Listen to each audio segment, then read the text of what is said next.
Most people think martial arts is about fighting, but it's always been much more than that: confidence, discipline, and emotion control. Today, I'm joined by the Martial Arts History Museum to talk about why those lessons may be more important now than ever before. We'll get into it after I hit this music.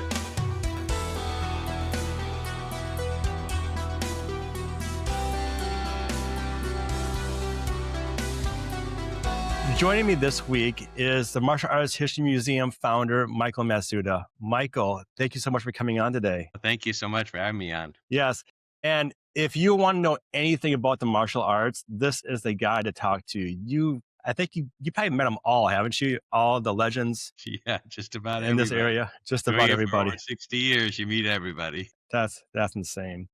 So, Michael, the topic today is martial arts and confidence building. When martial arts first became popular in America, was it geared towards teaching kids or more for adults? Well, back in the 60s, it was only adults. They Okay. didn't allow kids at all. The most popular art back then was judo. And unless you were 16, you weren't going to be allowed in the studio at all. I was very lucky. I was part of the Japanese Community Center. And because I was there, they allowed me and my friend to join. And we were only, 7 years old or so, 7 or 8 years old. But otherwise, they didn't allow kids at all. It was just adults only. Really? So when did it transition over to kids? Like when did they start allowing kids to participate? It was hard to say when because, judo was the art in the 60s and it was mostly taught at community centers. There were a few Okay. schools out there, but mostly at community centers. So I didn't have um, I was there in the judo phase while other people, when karate got popular, I didn't get into the karate phase till much later on. But by that time, kids were already in karate. So I don't know when the transition happened, but it must have taken a while from 1968, 67, 68 to about, 1970. So probably about 2 years. So, somewhere around that time period. Things Okay. changed a lot back then. Yeah. I bet. Do you know what right now the most popular martial art right now that kids are doing is Taekwondo? Was Taekwondo kind of like the start of kids martial arts, or we don't really know who kind of brought kids into it? Yeah, we don't. We don't really know. Karate, judo was popular for a long time, and then it took a while for karate to come out. There were one, two schools, that was it. And so it still wasn't that popular, martial arts. It didn't get popular until the Billy Jack movie came out. And once the Billy Jack movie came out in 1971, that was it. Hong Kong movies started coming to America, and then martial arts schools start springing up everywhere, all because of the Billy Jack movie and then the Bruce Lee and all those guys, the Five Fingers of Death and all that. And that's when the martial arts started to spread everywhere: judo, karate, kung fu, taekwondo, and everything. And that was really the launching pad for everything around, in the early 1970s, around Okay. 1971 and up. So then about 14 years later, the Karate Kid comes out. Right, And I heard that was a huge springboard again right, for right. martial arts for a lot of Exactly. people. We are so dependent on the films. We really are, to help the school get more people there. And, even though martial arts was very, very popular since Billy Jack and Bruce Lee and all that, one of our biggest booms in the martial arts, the next boom was the Karate Kid, because it was the first time martial arts movie focused on young people. They never had that before. And because of that, schools again had another, boom, and tournaments had a big boom and all that. And a lot more kids were getting into it now than ever before, even though there were kids into it. But the Karate Kid movies really helped it, get into a new area and Yeah. explode even more. So I was born in 1980, so I don't remember nothing. Honestly, I don't know anything from the 70s at all. But from what I can see, the Karate Kid movie kind of showed martial arts in a different perspective as a way to build confidence and combat bullying. Is that like the first film that kind of took on that perspective, or was there a film that we probably don't know about that But covered that all the topic? all the kung fu, the Chinese kung fu movies were about revenge for getting bullied, getting killed. It's all revenge movies in the kung fu movies. So when the Karate Kid came out, it was another sort of revenge, not on the bloody level the kung fu movies were, but it was still a sort of, someone getting picked on and someone coming back and, showing them that, you can't pick on me, So the Karate Kid changed a lot of stuff. It really, shall we say, Americanized it. It Okay. helped people relate more. When judo and jujitsu were out there, in the 60s, 70s and all that, back in the early days. It was in 1945 that James Cagney, a non-Asian, started doing judo in the movie. And because of that, people could relate to a non-Asian James Cagney, and then people started learning judo because of James Cagney because they could relate to somebody. And here's same thing with the Karate Kid. Young people can now relate to the experience of him in high school, the bullying he's going through. So it became a more relatable film that people says, "Yeah, I faced that," or "I can connect with that. It's in my time period." So it did a lot for the community and really raised awareness more than any other film for martial arts. Yeah. So what was the marketing like for a martial arts school back in the 60s and 70s? Because right now, the current marketing for martial arts, like as I own a school and a lot of like millions of people own the school, we're all focused on bully prevention, confidence building, stuff it's more directed towards kids these days than adults. What was the marketing look like back then for martial arts schools? Well, the only marketing back then was literally the comic books. And on the back page, you had your Atlas ads, and it had a guy being bullied, someone kicking sand in his face, and says, "You're a skinny, scrawny guy," and he had to learn Atlas and get muscles, and he came back and he had revenge on the guy, of bullying him, and that was, the guy's at probably college age or something like that, and Okay. 18, 19. And that was our only connection to anti-bullying. It was seeing the Atlas ads in the comic books. Okay. That was it. There was no promotion of bullying. There was no talking about bullying. It was just the ads in the comic books, which everybody read, and everybody knew the comics, and everybody knew the Atlas comics. And that was our only connection. As far as advertising for martial arts schools, it was only the yellow pages. That was it. There Yeah. was no internet. There's no nothing else. And they didn't even focus on bullying. They would just focus on martial arts, get the karate or whatever name out there, Yeah. come and join the school. So there was no real connection and to bullying at all. It was Yeah. part of life, and people, that was just how it was. There was no advertising besides the Atlas ads that you can, be stronger and defend yourself and not be bullying. That was it. The Atlas ads were it. There was nothing else. Yeah. So was the marketing back then more like get revenge on your enemy? Is that how I'm taking it back then Well, to learn martial arts? I don't know if you saw it, the Atlas ad. I Okay. haven't. Okay. The Atlas ad is here's this skinny, scrawny guy with this girl, and they're at the beach. And some guy, muscle guy, he's all full of muscles, and he comes and he goes and he kicks sand in his face, the guy's face. And the girl leaves him and puts her arm around the muscle guy and they leave. And he says, I'm gonna show the guy. So he goes and he gets in this Atlas program and he builds all this muscle and he goes and he pushes the guy. He sees the guy with this girl. He pushes the guy and the girl goes on his arm because now he's strong. So that was the Okay. ad. So it Okay. says, "Don't be bullied and get your girl back by being a muscle guy now." So that's what the ad was, and it was on every comic. Everybody saw it and everybody knew it, and that's what they thought was the only self-defense for that was muscles. That was it. How did the Karate Kid movie change martial arts? Did it bring in more kids at that time? Did more schools start taking more kids, or did that part kind of just happen naturally as schools needed to grow? Well, you got to look at the two biggest impacts of the martial arts. I go back to the Billy Jack movie. Okay, the Billy Jack movie, 1971. It brought in all the Hong Kong films, and because of that, the martial arts spread all over the place. I remember our school that we had to open up the parking lot because there's so many students wanting to join because of Bruce Lee and all that. So it had a huge, huge, huge effect more than any other because there weren't martial arts schools hardly anywhere. So they were Yeah. popping up all over the place, everywhere. Oh, And that when was the taking karate, kids too then, right? oh They yeah, took yeah. By kids? that time Okay, they were got it. taking kids, yeah. But by 1984, right, the Karate Kid came out.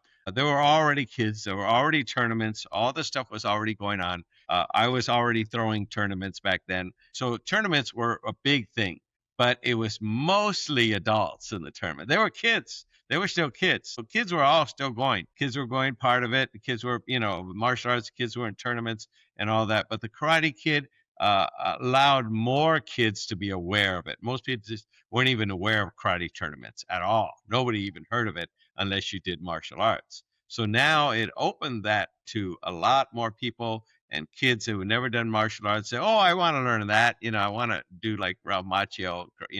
I want to be like that, or anti-bullying because of that." And people wanted to enroll in schools because of that. So the Karate Kid really opened a new door, for everybody to come and people to relate to. And that's when it really created a second boom in the martial arts. And a lot more schools had a very positive effect. A lot more school kids flooded the schools than ever before. So even though there were kids, now there was a flood of kids coming to the Yeah. schools. So I joined martial arts back in 1994. So my style was kind of a mix. We were ITF Taekwondo based for forms, but we competed in all the sport karate tournaments. So like the NASCA competition, the circuit like that. And back then I saw like, I didn't quite see the ads for confidence building. It was just, here's martial arts, come join. That was basically about it. Do you know when the transition was as far as marketing, when schools started to promote more besides punches and kicks? We all heard that term. We're more than punches and kicks. Do you know when that started? No, I don't. No, I don't. Again, we had yellow page ads. That's where it was Yep. before the internet came out. And the yellow page ads never talked about bullying. It just shows, come learn karate, learn self defense, learn self discipline, but learn karate, learn kung fu. And that was it. It was $300 to get a little ad like this. And you just had enough to put your logo and where the school was. And that was it, $300 a month. That was really expensive back then, and that was it. So there was no anti-bullying at all. As far as I can remember, growing up and doing martial arts since '67, there was no reference to bullying, Yeah, anti-bullying at maybe all. not just the anti-bullying stuff, but the confidence building part of it. When did they start promoting like, hey, this is going to improve your kid's confidence? Uh-huh. This is going to help, you know, regulate their behaviors, or this is going to help burn energy. I guess that's what I was trying to ask. Do you know when Yeah. that kind of switch took place, or that kind of just kind of happened gradually over time? There's really Just no. gradually over time. I think the Okay. Karate Kid movie helped a lot more toward that, but just over time. Again, it was a $300 to get your ad in, and that was it. And you just put in whatever you can squeeze in at that little Yeah. square for your ad in the yellow pages, and that was it. Come learn karate, come learn from champion so and so, and that was it. So there was no reference to bullying at Yeah. all, and it slowly, gradually became part of everything. Anti-bullying. $300 these days won't get you much at all for advertising. I think that might get you maybe a week of Facebook ads if you play it right. But $300 is nothing. It's like, Yeah, okay, back then it was a lot. It was a yeah. lot, Black Belt So Magazine was $600 to get a small little ad. yeah. So today martial arts is now tied to anti-bullying, building confidence. Why do you think that is? Why do you think with all the sports we have for kids these days, when a kid's having trouble with confidence or being bullied, why do you think martial arts is like the first thing in their mind? Well, sports is always good, all types of sports. I was in the YMCA and we were first in the Indian Guides and then we got into the high and junior high. I don't know what they called it, but they had a lot of sports programs. And we did soccer, we did baseball, softball, we did football, we did all that stuff, basketball and everything. But there was nothing in there that was a real confidence builder.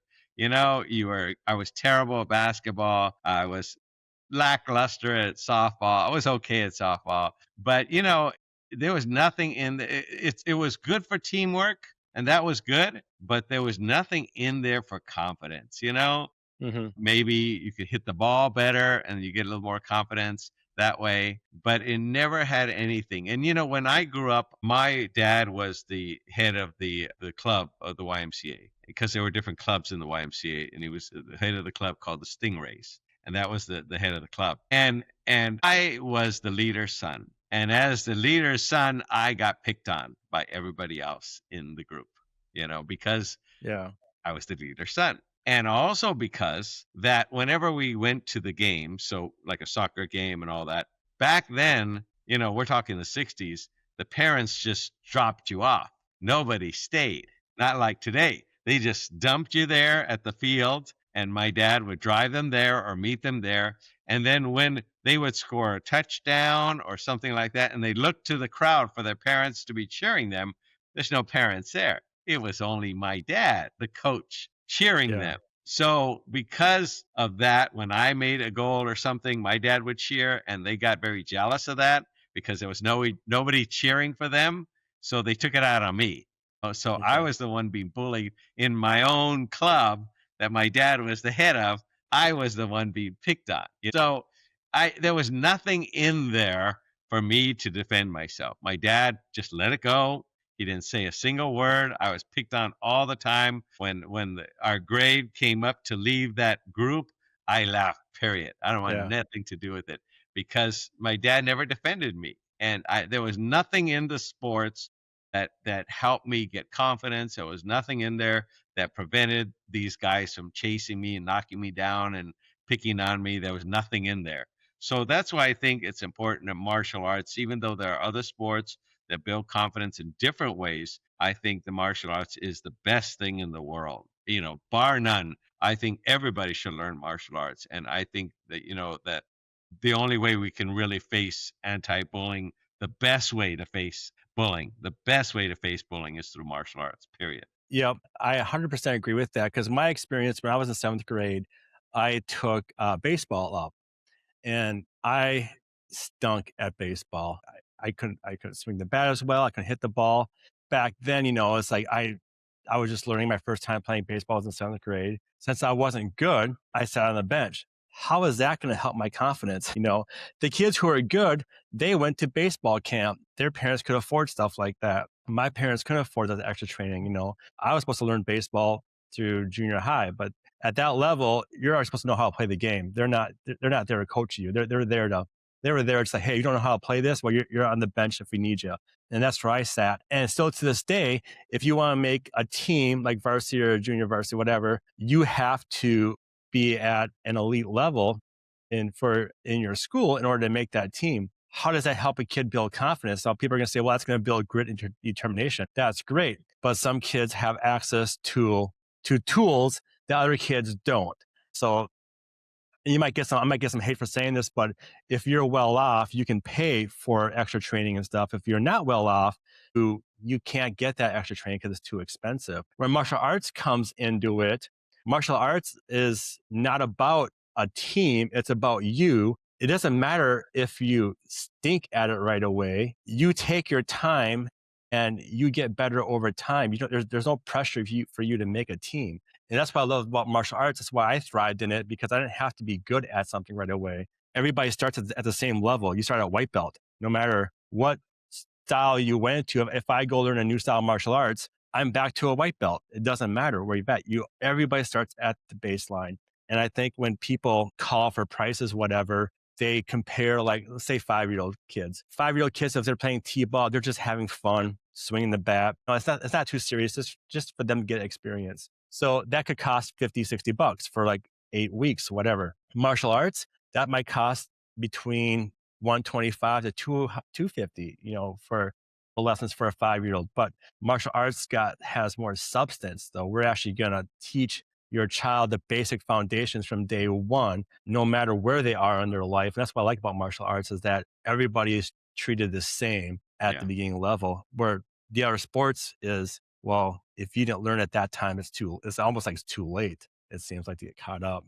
Yeah, I completely agree. They put you on the bench if you can't do anything, and you know, like I understand the concept, like team building. I understand when you get corporate and you get your people to know each other, and that's good. Team building, helping that area, but it's not doing anything for your self confidence. It's not. Yeah. And so that's why I stress, like we both stress, martial arts is the best thing that anybody can do for combat bullying, learning martial arts, and all the benefits that come with it. Was confidence always like the core foundations of martial arts? Was that Yeah, kind of like what it was built for? yeah, we all come in there, like you said, we all come in there with white belts. We don't know anything. We're terrible sometimes. Some people are natural. Most of us are not. And we go in there and we fumble our way through. Benny Urquidez fumbled his way through.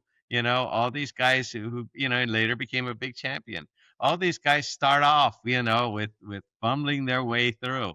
And eventually in time, we get better. But it is that confidence. That's what's the key, especially if you have, like when you have Howard Jackson used to tell me, Michael, martial arts is about setting new goals. So you're a white belt, your next goal is the next belt, then the next belt. And that helps you build confidence as you get to the next belt. Because I can push, I can get to the next belt, I can make it. And the same thing, I can write a better report in school. I can do a little bit better because now I made the next belt. So that gave me a little more confidence on doing better in school, or I can do better in my sport. Whatever I'm doing martial arts, I can also do a little bit better in, soccer or whatever, because I gain a little more confidence through the martial arts. So the whole thing of martial arts is that, besides self-defense, besides that's one of the keys, of course, but it is getting that confidence. It's the number one confidence builder of anything else is martial arts. When I used to go to Toastmasters and other stuff to learn how to speak, you know, go there and try to build your confidence by doing a lot of speeches, Yep. and they're coaching you a little bit and showing you how to do it. And that's building a little confidence. That's what it's doing. It's really building confidence. But the martial arts is boom, you're building confidence right away.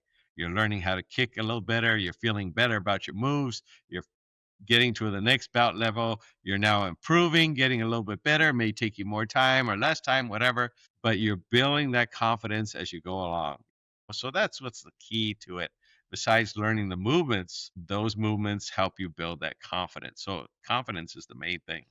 Yeah. Do you believe confidence changes kids on how they're being treated in school? Definitely, definitely. You can be a skinny, scrawny kid, and I was a skinny, scrawny kid and being picked on. Okay, I was being picked on, and I don't know if you want to talk about my instance in bullying. Let's hear it. Okay, okay. So I'm a skinny, scrawny kid, and I mean skinny, scrawny. My arms were like this. I was skinny, scrawny the whole time. And my dad used to take judo around the 1920s or something like that. And when he started trying to train us, my brother and I, he tried to train us in boxing, and he didn't know how to do boxing. So he said, "No, I don't know how to teach you this." And we didn't know. We were fooling around. And he says, "We're going to go to the Japanese Community Center because we're a very big part of the Japanese Community Center for all these years." So we went to the Japanese Community Center and we saw the art of judo. And the judo was in there, very traditional. And he said, "Oh, I would like you to take judo." And I said, "Oh, okay." And I watched it and it looked pretty cool. These guys in white gis flipping each other on the mats, and it looked fun. It looked fun. Lo and behold, it wasn't, but it looked fun. So I did. I enrolled in judo. It was very cheap back then. And my dad said, "You need to promise me you're going to do judo for 1 year, 1 year, at least 1 year doing judo." And I said, "Okay, I agreed." So no problem. I got in judo. Biggest mistake I ever made. The instructor, first day, it was me and my friend Donald Isa. Donald, I went to school with. Donald was my age, but Donald was also part of the Japanese Community Center. And that's the only reason they let us as kids into the class. Otherwise, it's 16 or over. But they allowed us both in there because we were, 8 years old and around there. And so when the instructor says, "Come on over here," and I thought, oh, he's going to show me some moves and how cool is this? No, he grabbed me, he flipped me up in the ground, he grabbed me, flipped me again. And, we're talking about big instructor, little old me. And all I remember is the ceiling. I just keep remember ceiling. The time I hit the ground, he picked me up, threw me, threw me. It felt like it was the whole class he was doing that. It was probably only 5 or 10 minutes, but it felt like the whole class was me being thrown around. I hated it. I never wanted to go back. And I said, "Look how terrible he is." But I made a promise to my dad. So I did. I went back every week. Every Tuesday, we went back. I hated Tuesdays. I dreaded Tuesdays. But there we were, traditional school. We had to bring out the mats. The mats were hay. They were all hay, and we had to put canvas over it. It was so hard. There was no cushion. The hay was only this thick, and when you hit the ground, It's about wow, two you hit inches the thick. ground. Yep, and it was just hay. Hay would fly out, and it was brutal. It was horrible. So again, I going through these classes 1 year. Here comes 1 year to the date. And I remember I marked it on my calendar and I told my mom, it's 1 year. Today is 1 year. And my dad says, okay, let's go. It's Tuesday night, time for judo. And I told him, it's 1 year. I quit. And he couldn't do anything about it. So I quit judo. I hated it, couldn't stand it, didn't like anything to do with it. Lo and behold, I would say a few weeks later, they're in elementary school. I think fourth or fifth grade, again, around that time period. When you get as old as I am, the Yeah. dates kind of mess up. But Yeah. anyway, so there we were playing. All the kids were out there, PE in elementary school. And it was a blacktop field. There was no grass. And everything was marked with yellow, squares or whatever. And so all the classes were out there. They're all participating in it. And our class was dodgeball. I love dodgeball. So that was it, dodgeball. So I'm always really good at dodgeball because I was so skinny and scrawny. I could move so fast. So I was never getting hit by the ball.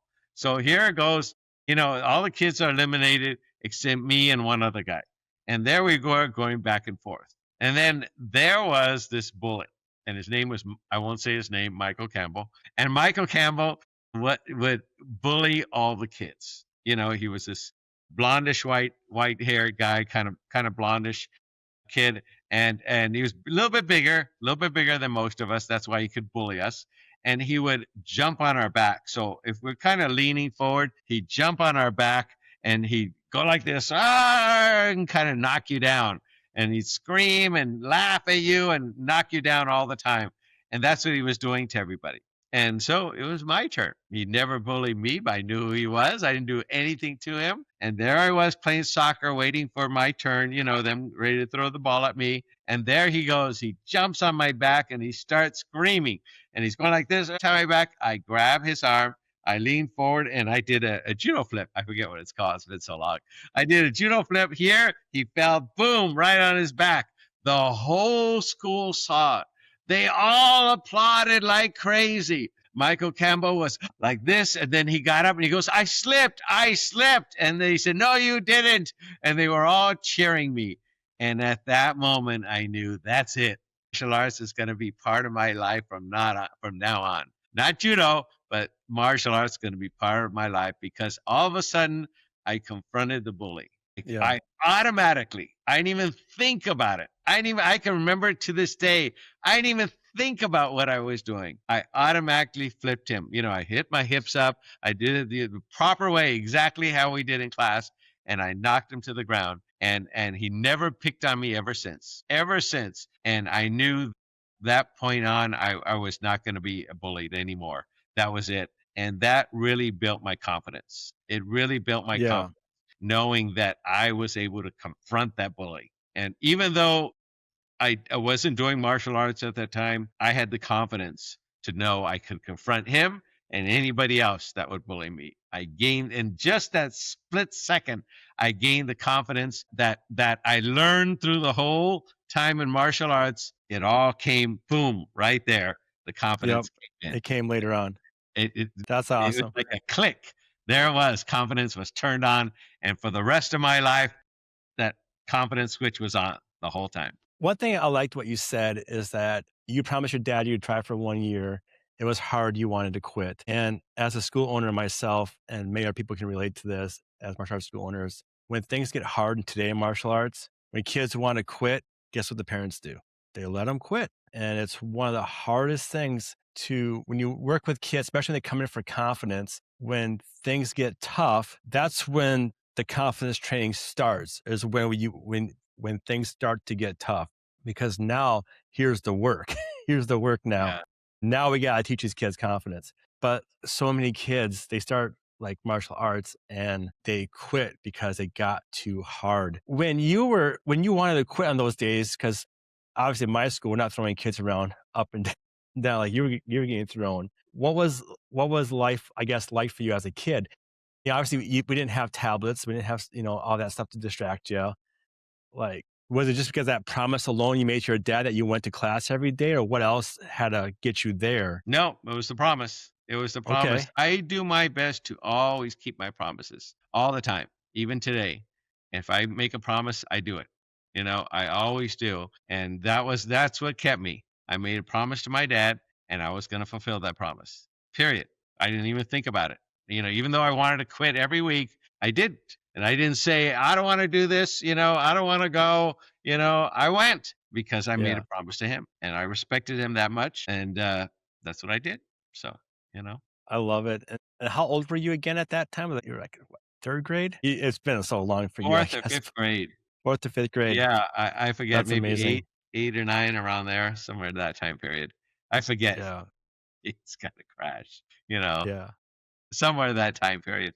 You know, Even though I was doing judo and I was in the stingrays, I didn't have that confidence. I didn't know enough. I didn't feel good enough to flip them that were picking on me or take them down. I didn't have any confidence at all doing that.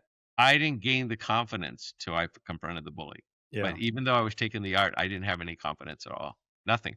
They still Yep. picked on me. They still knocked me down in the stingrays. They did. But until I got the confidence from that one incident, everything changed. Yeah, for me, so I was 14 years old when I started taekwondo, so I was getting into 9th grade. My bullying didn't end until my senior year of high school. So by that time, I was a first-degree black belt, and I was still getting picked on the whole martial arts training, still being bullied, still having kids, pick on me, keeping me at that low level. But I knew at the end of the day, I had friends at a martial arts school. That's what kept me going. 'Cause I developed, like a family at that time. And how my bullying ended is I had a Phi Ed class. It was called Lifetime Sports. And we had to do a demonstration of Lifetime Sports. Well, I didn't play. I mean, I played some sports, but I was horrible at it. So I did. Me and another friend of mine that did Taekwondo together. We did martial arts together. So we did a martial arts demonstration for our Phi Ed class. A lot of those kids in those Phi Ed classes were my bullies. I didn't just have one bully, I had many bullies. As soon as they seen me spar,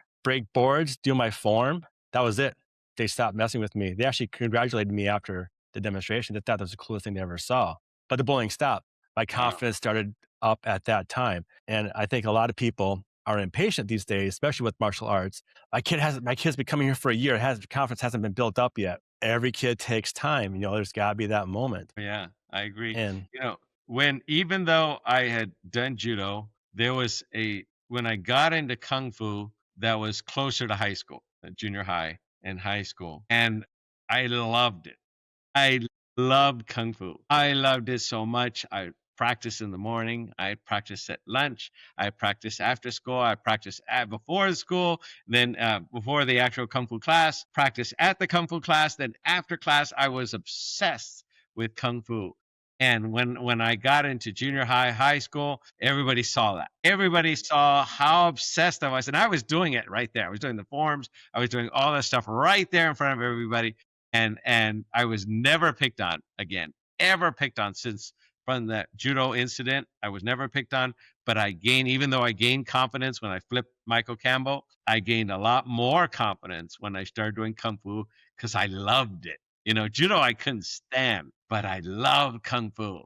And doing it all the time and people seeing me do it, like you said, they saw you do that. yeah, Same thing. They're seeing me do kung fu all over the place. And people are saying, oh, I want to learn some of that. And a lot of them became my students. All these people became my students. But because they saw me do it, it changed things, like you said, it changed things a lot more. It built that confidence even more. And I was never picked on since that judo incident where I flipped Michael Campbell. I was never picked on again. But the more confidence I got, like you said, when they see you out there and doing breaking boards and stuff like that, that even change their yeah, outlook of you. And as a result, it built more confidence in you because, you know what I mean? You were confronted yep, that you, you know, yeah. And which is why later on down in life, about 3 years ago, we started Karate Chop Bullying, which held its first event at the Martial Arts Museum back in man, 2023, I think it was. We had it at the museum. And what that was all geared towards is teaching kids quickly how to be confident. Stuff that takes a while to learn in martial arts is so I thought of a way like, okay, how can I teach a kid quickly to feel confident, to have self-worth, which we came up with karate chop bullying, which is three simple things I follow is one is you have to have a strong mind. A strong mind is like your courage. Courage is like your inner confidence, something that we can't see. And then having a strong presence of you, how you stand, how you hold yourself, how you look at people in the eye, and having a strong voice and how you speak to yourself. So I came up with a way, okay, if we can take kind of fundamentals of martial arts and package it in a way to deliver more effective anti-bullying program. And that's kind of what I did with karate chop bullying. I took my experiences from this podcast. I met a lot of people through you, a lot of martial arts legends through you and through our late friend Eric, getting to pick their brains. Really, it was like a group effort. I built karate chop bowling by just talking to people. And one of the things I've learned doing this podcast is kids who get picked on, they just don't have that confidence. Once they lose it, it's hard to get back. And you pretty much got to start all over again to teach them how to have confidence. Michael, what makes you stand by our nonprofit Karate Chop Bowling? What do you believe that we can do for kids? Well, bullying has an impact. It really does. It never leaves. I still remember Michael Campbell jumping on my back. I still remember people pushing me from behind, picking on me. I still feel it. You know, I still feel it. And even though I've gained confidence, I like to go back in time and confront them, but you still feel it and you need something to get you through it. And by programs like yours, it helps build that confidence better. You're never going to be, you can still be scared. You can still be scared. There's somebody big and, the Hulk is in front of you and stuff like that. But I always say, I'm going to get in a few good hits just in case. Bullying it's just a horrible thing that will never leave us. Sad to say. It's always going to be there, whether we're young kids or at work. You have different forms of bullying at work Hmm. and we can't always take it out physically on them, though I have. But we have to find tools that will the thing we experience as people being bullied growing up and later on in life, we have to experience it. We felt it and we still feel it many times today. We have the opportunity now to change a new generation because of the way bullying is today through cyberbullying and all this stuff like that. We need to provide the tools so that the kids don't go through what we went through. Yeah. So the kids don't always have to face down the opponent, that they can build confidence. They didn't have that back then. They didn't have the confidence building classes. They had the Charles Atlas and that was it. And if we had those tools back then, I think things would have been a lot more different. I think Yeah. that bullying would not escalate to what it is today. All this internet bullying and all that. I think if we had those tools, the kids would be a lot better in school. Things Yeah. would happen a lot more better. So by you guys providing those tools now, because again, you and we experienced it. Hopefully they'll never have to experience Yep. it. Hopefully with the tools you guys have here, guys, here's a way to confront that. Here's the Yeah. way to combat that. Here's the way to avoid that. Whatever. Here's the way to build confidence so you don't have these guys picking on you because they're always looking for someone to pick on, the person with no confidence. You can be a skinny, scrawny little kid, but have the confidence of a lion and they won't Yep. pick on you. So Yep. it is programs like yours that is helping the next generation because we went through a horrible, horrible time, many of us, and now we have that opportunity to change history. We have the opportunity to change the future by instilling the programs that you're doing to a new generation so they don't have Yep. to face what we went through. Yeah. One thing that's unique about my program is versus other so Karate Chop Bullying is different than other martial arts programs where martial arts programs, when they advertise bully prevention, at least the ones I see locally around my area, it's always kids fighting or kicking something, or like, this is how we stop bullying. The problem is when you get to that point of a fight, that kid's been bullied probably longer to the time that fight is. We need to stop that because at my age, I almost ended my life because of bullying. I didn't get into no fights yet. It got so bad. What Cry Child Bullying, what we do is we teach the kids the skills ahead of time so they don't even become a target anymore. We don't want them to get into that fight. We don't want them to go, oh, I need to go learn kickboxing right now because I have to go back and beat this bully. I don't want them to get to that point. I want them to have that skills. Now, I'm not saying martial arts, don't join martial arts. I still believe, as you believe, martial arts is the best tool out there to help build your kids' confidence.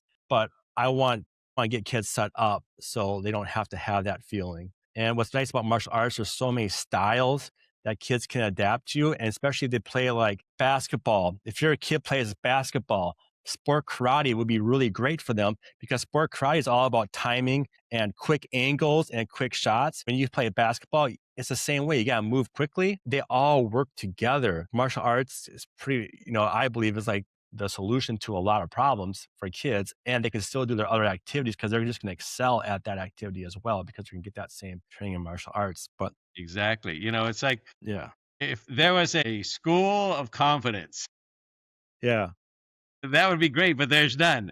So the best school of confidence is martial arts because you're not only learning confidence, you're learning self-defense, you're learning coordination, you're helping yourself become better, not just through yourself, but you're becoming better at sports a little bit, maybe better in school. Maybe you're when you couldn't write a whole report, all of a sudden you went to the next belt and you succeeded. Well, I can succeed. I can write a whole report. I can finish my goal. I can finish my project, giving you that, like Howard Jackson, the frames of mind that you can succeed to the next thing. So martial arts is not just about punch and kick. It's not just about confidence. It's not just about, learning all this stuff.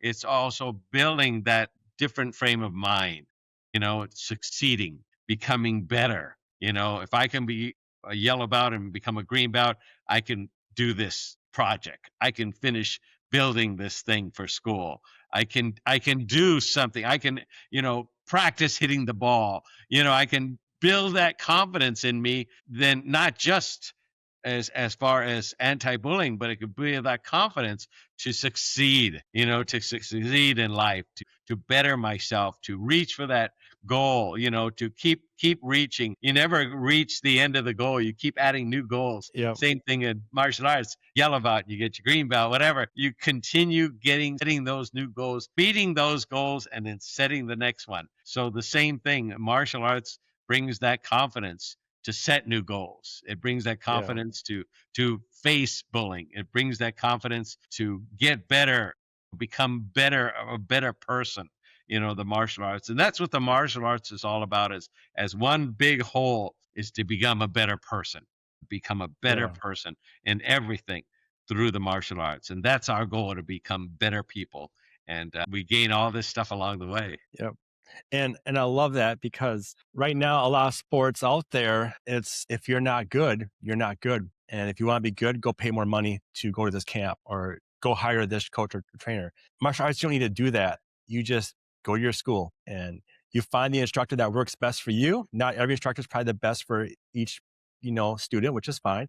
Find one that's best for you that you get along with and train. And that's it. It's to me, it's And like you were saying, some people can't afford all this stuff, and they don't get to do the math class or whatever, the extra yeah, baseball camp, whatever. I relate a story to Arlene Limas. Arlene Limas and Taekwondo, 1988 Olympics. 1980 Olympics, they introduced Taekwondo as one of the Olympic sports in the home of Korea, the home of Taekwondo. This is the place. If you want to excel in Taekwondo, Korea is the founding place. This is where to go.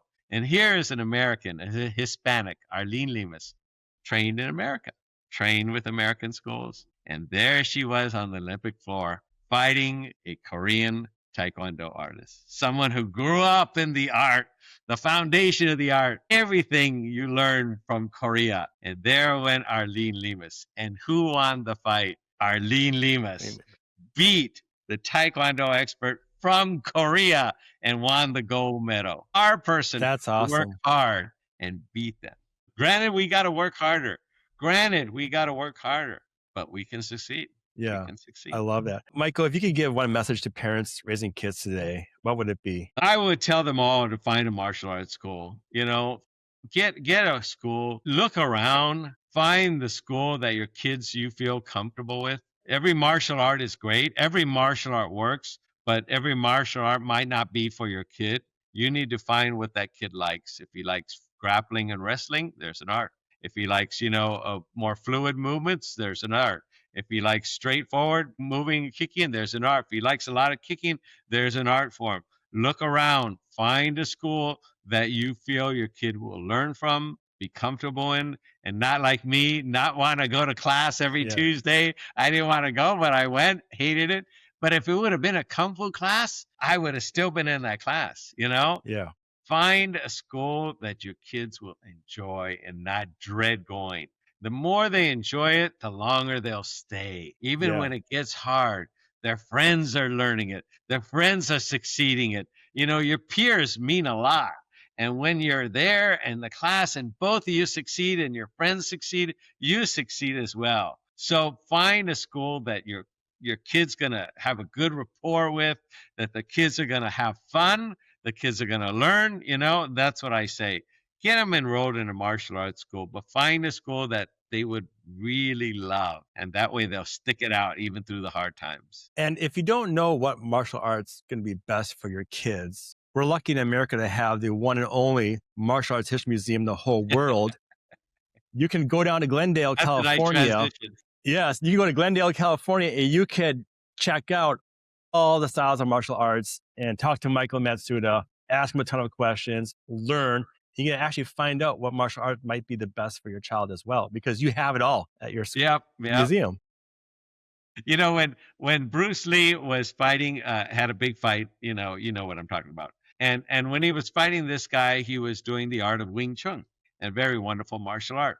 And he said, I'm chasing this guy going like this, doing Wing Chun. And one of his friends says, why don't you learn some other arts? There's Taekwondo out there and there's Judo, and why don't you learn some other arts to, get involved in? And that's what he did. He learned a little of this and a little of that and found what he liked, what he enjoyed. I'm going to incorporate some Taekwondo kicks. I'm going to incorporate this.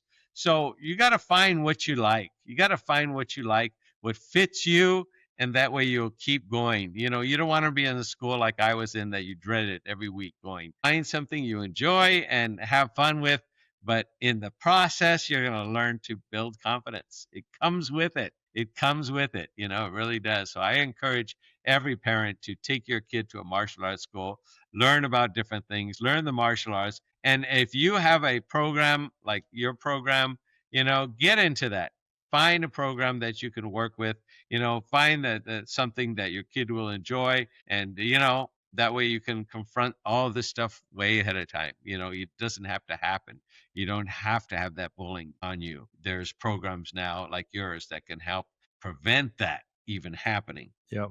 And Michael, as we wrap this up here, tell us more about your museum, how we can find it, website, all that good stuff, and any events coming up this summer. Well, we have the Martial Arts History Museum. We are the only museum in the world. That's it. That's it. We're the only one in the world that focuses on all martial arts. We in Japan, you have, stuff on samurai and all that. In China, you have stuff on kung fu and stuff like that. But we're the one trying to encompass everything, especially here in America.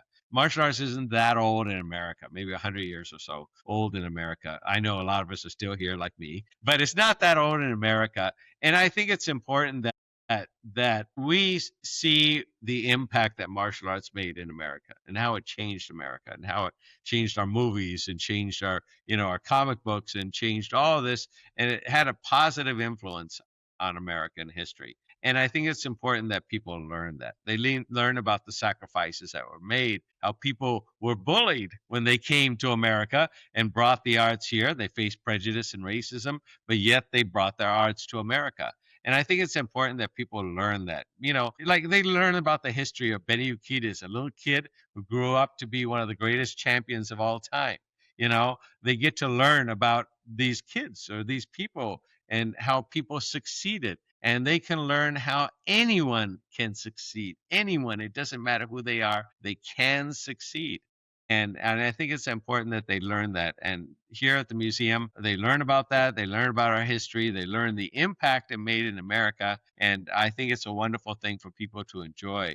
We're located in the city of Glendale. Our website is mamuseum.com or martialartsmuseum.com. And that way people can learn about history and, have a great time learning it. And then learn about the different styles, many, many different styles of martial arts. And that way they can kind of pick and choose what's something they may enjoy. Yeah, and you guys also host honor days. You guys do the Hall of Fame days where the public's invited to come and Right. We meet do these book people. signings, we do movie Yeah, screenings. We do a lot of stuff to have people come back to the museum. I never wanted the museum just to be a place to look, oh, how nice, enjoy, and then leave. No, I wanted it to be part of the community. So that's why we do events. People coming, it's like going to mixers. You get to meet different people at mixers. yeah, Same thing here. Come to our events, meet stars. People got jobs from here. People got married by meeting people here. We've had a lot of connections to people. I would have never met this icon if I didn't go to the museum. I would have never met this. What a great opportunity! We have had people meet Liu Fong. They would have never met Liu Fong unless they came to the museum. They would have never met Fumio Demura unless they came to the museum. So the museum provides that opportunity to meet some of these icons, some of these stars, yeah. and who knows, whoever they meet, or maybe they get a job or get movies, whatever. The museum provides a wonderful opportunity for people to come, learn, and enjoy. And the people that come to these events, like the people that you celebrate, like the Hall of Famers and the Honors Day, you actually get to talk to them. You actually get to have a conversation with these people, and you learn that hey, they're just like us. Yeah. Same problems. They had these issues growing up, and they all, as from a lot of people that I talked to, especially with a lot of celebrities I met out there, martial arts was the like their backbone of success for everything. It came through the Yeah. martial arts, which Yeah. is great. Yep. Duff McKagan from Guns N' Roses says, "I owe my life to Benny Urquidez in the martial arts." Big, Yeah. big, big people in the industry owe a Yep. lot to the Keanu martial. Reeves. You had the Keanu Reeves out there. That one I wish I was out there for. I wish I was out there for Benny the Jet. That was a private Yeah. event, so Yeah. I understand, but that would've been cool to attend. But I met Benny at your Dragon Fest. You have Dragon Fest coming up Nice. this summer as well. Yeah. Growing up in Southern California and doing martial arts for 60 years, you get to meet everybody. I wrote for the magazines. I had my own magazine, and you get a nice rapport with a lot of people. And that is why I'm very thankful that when we started the museum, I asked all these people, "Can you donate your uniform?" And they were happy. Without even a second thought, here's my uniform. Takamoto said, here's my uniform. Fumio Demore said, here's my uniform for the museum. And so I think to have a museum to make sure their history isn't forgotten. And when you see people there up there, their picture in the museum, they said, "That's my instructor," or "That's someone I know," or "That's a champion who was never a champion in the beginning. Here's their story, and I can become a champion too." All of us can reach those goals if we just keep trying. There's many different goals, and seeing people's picture and giving them confidence. When we talk about Cynthia Rothrock, I said, "Look, here came Cynthia Rothrock around 1980, around that time period. Here she comes. The tournament was mostly men, and here she comes. Not only does she beat the women in her category, but she beats the men and becomes the Wow. greatest champion of all time, undefeated for 5 years. She came out of nowhere and became the top champion, undefeated and grand champion, world champion for 5 years straight. And look at that. From nothing, she became a champion. So there's wonderful goals that can be met by anybody can meet those goals. I love it. Michael, I wanna thank you again for coming on my podcast and talking to us about the history of martial arts and how well it benefits kids. No, thank you so much. I really appreciate that. Thank you, Tim. Yes, and also thank you for supporting our nonprofit or my nonprofit, Cry Chop Bowling as well. I appreciate that, and I look forward to continuing working with you guys. Thank you very much. All right. All right, Michael. Well, you have a good day. You too.